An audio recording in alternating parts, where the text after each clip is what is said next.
إن الحمد لله وحده والصلاة والسلام على رسول الله أما بعد الحمد لله সকল প্রশংসা আল্লাহ তাআলার জন্য যে আল্লাহ সুবহানাহু ওয়া তাআলা দীর্ঘদিন পর আবার আমাদের সকলকে আঞ্জুমান ইসলামুল বায়ানে একত্রিত হওয়ার তৌফিক দান করলেন।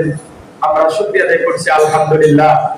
দরুদ ও সালাম বর্ষিত মুহাম্মদ সাল্লাল্লাহু আলাইহি ওয়াসাল্লামের উপর, সকালে বলি সাল্লাল্লাহু আলাইহি ওয়াসাল্লাম।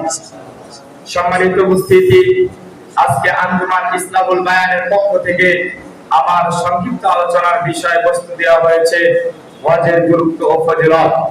হজ এমন একটি গুরুত্বপূর্ণ ইবাদত, হজ এমন একটি গুরুত্বপূর্ণ বিষয় ইসলামের মধ্যে। বুনিয়াল ইসলাম আলা খামসিন, ইসলাম প্রতিষ্ঠিত হয়েছে পাঁচটি জিনিসের উপর। তার মধ্যে একটি রকম হচ্ছে হজ্জু বাইতুল্লাহ, আল্লাহর ঘরের হজ করা, বাইতুল্লাহ তাওয়াফ করা। হজ একটি গুরুত্বপূর্ণ ইবাদত।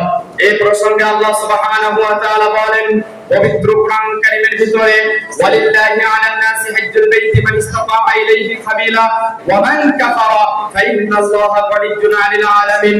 আল্লাহ সুবহানাহু ওয়া তাআলা বলেন ওয়ালিল্লাহি, আল্লাহর জন্য, আলান নাসি, মানুষের উপর, হজ্জুল বাইতি, হজ ব্রত পালন করা প্রত্যেকটি মানুষের উপর এরকম ভাবে কর্তব্য যেই সমস্ত ব্যক্তিদের হজ্জুল বাইতি মান ইসতাতা ইলাইহি সাবিলা, যেই সমস্ত ব্যক্তিদের আর্থিক ভাবে এবং শারীরিক ভাবে সামর্থ্য রাখে বাইতুল্লাহ যাওয়ার মতো, ওই সমস্ত ব্যক্তিদের জন্য হজ ব্রত পালন করা ফরজ।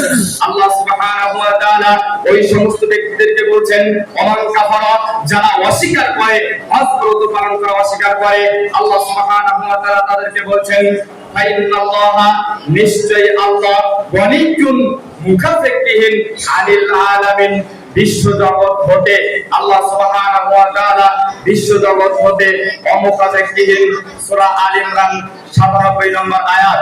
এই প্রসঙ্গে হাদিসের বর্ণনা এসেছে আন আবি হুরায়রা রাদিয়াল্লাহু আনহু ক্বালা সুইলা রাসূলুল্লাহ সাল্লাল্লাহু আলাইহি ওয়াসাল্লাম, আবু হুরায়রা রাদিয়াল্লাহু আনহু থেকে বর্ণিত, তিনি বলেন রাসূল সাল্লাল্লাহু আলাইহি ওয়াসাল্লামকে প্রশ্ন করা হয়েছিল, ইয়া রাসূলুল্লাহ আইয়ুল আমালি আফসাল, সবচেয়ে শ্রেষ্ঠ আমল, উত্তম আমল কোনটি?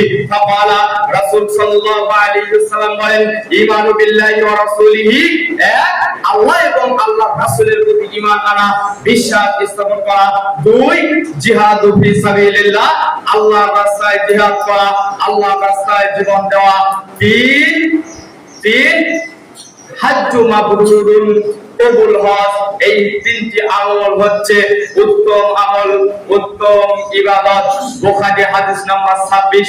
এই প্রসঙ্গে অন্য বর্ণনা এসেছে আন আবি হুরায়রা রাদিয়াল্লাহু আনহু ক্বালা রাসূলুল্লাহ সাল্লাল্লাহু আলাইহি ওয়াসাল্লাম, মান হাজ্জা লিল্লাহি ফালাম ইয়ারফুস ওয়া লাম ইয়াফসুক রাজা'a কাল ইয়াউমি ওয়ালাদাতহু উম্মুহু।